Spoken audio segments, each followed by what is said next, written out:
6h14, nous ouvrons le kiosque d'Europe 1. Thomas Soto. Le kiosque d'Europe 1 et toutes ses plumes. Marion Calais pour les régions, Jean-Philippe Ballas pour la presse internationale, Axel de Tarlet pour l'écho et Eva Rock qui a passé ses vacances à regarder la télé. Bonjour à tous. Bonjour Thomas. On commence avec vos quotidiens nationaux. Des manifestants tenant un panneau « Je suis sur écoute » sur le même mode que les panneaux « Je suis Charlie ». Ces manifestants font la une de La Croix ce matin. Le quotidien s'inquiète de la loi contestée sur le renseignement. Elle doit être votée demain à l'Assemblée. Un texte qui devrait passer, nous dit Le Figaro, mais qui suscite des critiques à droite et à gauche. Le Figaro qui a coupé sa une en deux pour laisser une place à la nouvelle princesse britannique. La Grande-Bretagne entre naissance royale et fièvre électorale. Alors là, je parle sous le contrôle des Varrock, mais mélanger comme ça deux histoires dans une série télé, on appelle ça un crossover, c'est ça ? C'est ça. Je vous écoute attentivement. Ah oui. Vos journaux reviennent également largement sur ce qui sera peut-être le dernier épisode d'une longue série au FN cette fois. Le Pen, un père et passe, s'amuse Métro News. Jean-Marie Le Pen, dernier droit d'honneur, tente Libération. Jean-Marie Le Pen face à sa juge, écrit aujourd'hui en France. Et puis les Échos s'interrogent et ils ont enquêté sur le Rafale. Pourquoi le Rafale enchaîne les succès après une décennie noire, titre le quotidien économique. En quelques semaines, on est passé de 0 à 84 avions vendus, tous fabriqués en France. Un décollage en flèche pour l'avion maudit qui s'explique par l'évolution de la situation politique au Proche et au Moyen-Orient, bien sûr.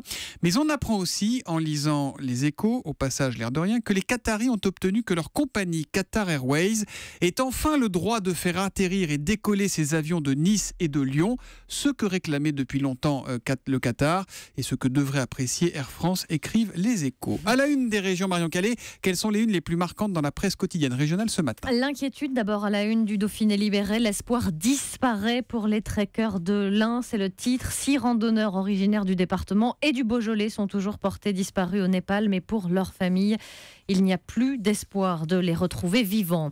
1200 km en 6 heures grâce à l'Eurostar. C'est à la une de Vaucluse matin. Depuis le 1er mai, Avignon est presque devenue la banlieue de Londres, dit le quotidien, qui est allé à la rencontre des premiers voyageurs de cette ligne, des voyageurs apparemment ravis.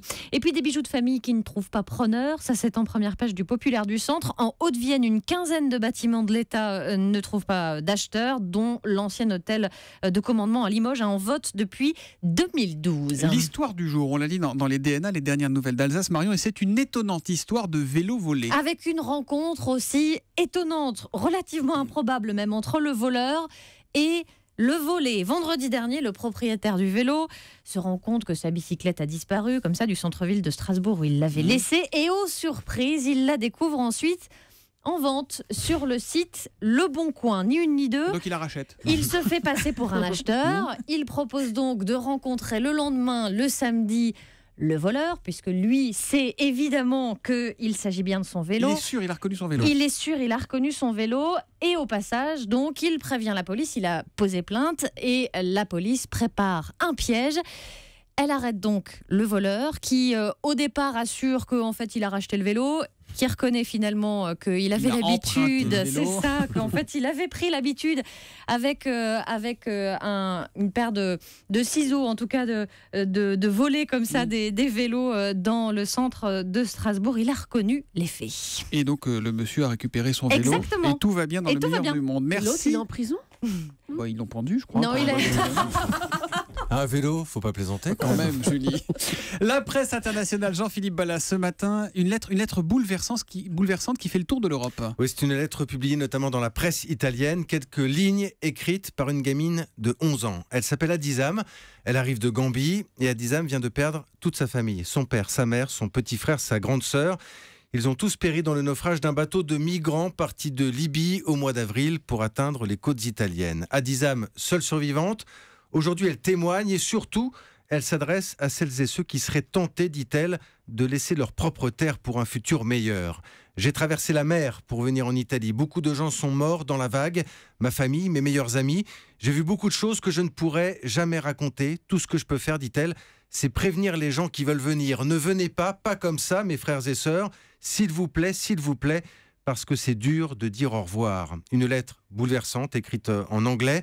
Adisam a été recueillie par une organisation, la communauté Jean 23 au sud de l'Italie. Ce sont les psychologues autour d'elle qui lui ont demandé d'écrire cette lettre pour l'aider à mettre des mots sur l'indicible, avec l'espoir aujourd'hui de commencer une vie nouvelle dans ce pays qu'on appelle l'Italie, dit-elle, où elle est un peu perdue aujourd'hui, en Europe, là où ses parents rêvaient de la voir grandir. Voilà, et à propos de ce drame vécu par les migrants, à 7h45, c'est l'ancien Premier ministre italien Enrico Letta qui avait mis en place le dispositif Mare Nostrum, qui sera mon invité pour l'interview Vérité d'Europe 1. À la une de l'Écho, on dirait du tricatel ce matin, Axel de Tarlet. Le cartel du poulet.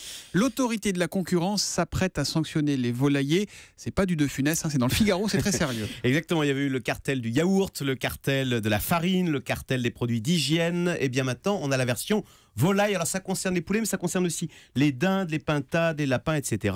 Donc ce sont toujours les mêmes histoires. Entre 2000 et 2007, on soupçonne, on accuse 35 producteurs de poulets, alors on les connaît tous, ces poulets de Loué, Duc, Doux, Père Dodu, etc., de s'être entendus sur les prix. D'ailleurs, les producteurs ne le contestent pas. Ils disent, mais pour leur défense, vous savez, c'était horrible cette période. Nous avions eu la grippe aviaire, ce qui fait que les gens ne mangeaient plus de poulet. Il y a eu 20% de baisse de consommation de poulet. Et nous avions eu par ailleurs une envolée des prix des céréales, ce qui fait que nourrir les poulets au bon grain était devenu hors de prix. Donc quand vous avez des coûts qui augmentent et des ventes qui baissent, c'est mortel. D'où cette tentation de s'entendre, voilà, ce qui est interdit par le Code de la concurrence. Et donc l'autorité de la concurrence s'apprête à infliger une amende qui pourrait représenter 10% du chiffre d'affaires. Et les producteurs de poulets disent, ah bah oui, au secours, il y en a une dizaine qui ont dit, ah bah nous, si vous nous collez 10% d'amende, on met la clé sous la porte. Mais 10%, c'est sévère, non? Enfin, en tout cas, ça paraît important. C'est pourtant un secteur qui ne va pas très bien. Alors exactement, vous vous souvenez qu'en 2012, les poulets Doux avaient supprimé 1 millier d'emplois. Il y a même une faillite de Doux qui avait fait faillite. Oui, une usine, peut-être.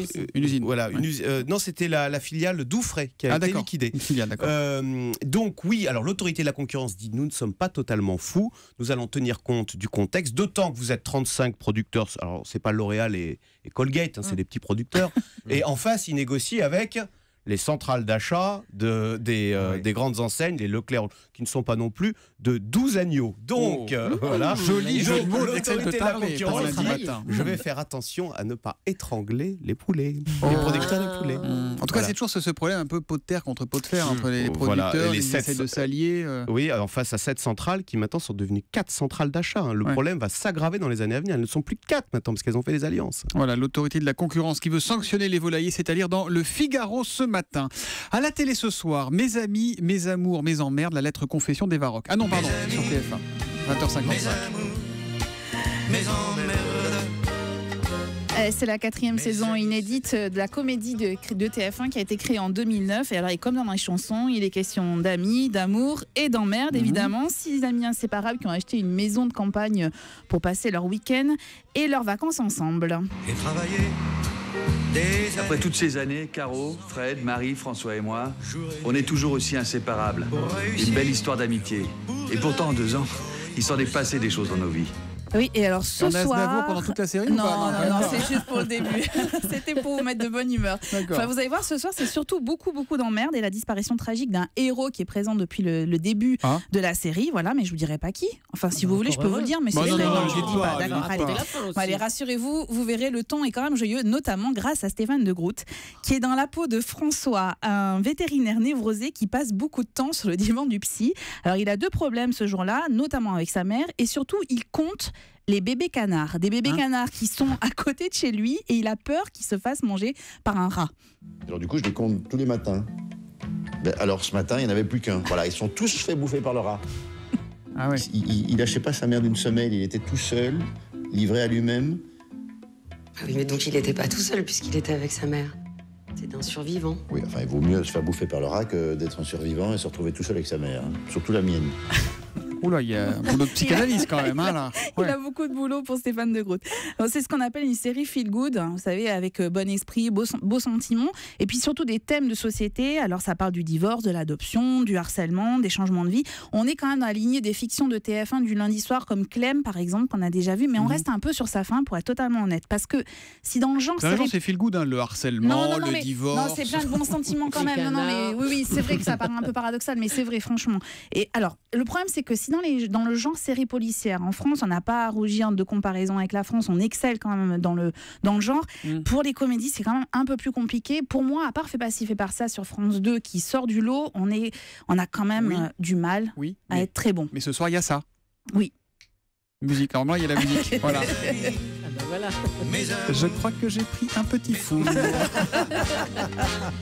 Ça s'appelle donc Mes amis, mes amours, mes emmerdes. C'est sur TF1, c'est ce soir à 20h55. Rideau sur le kiosque.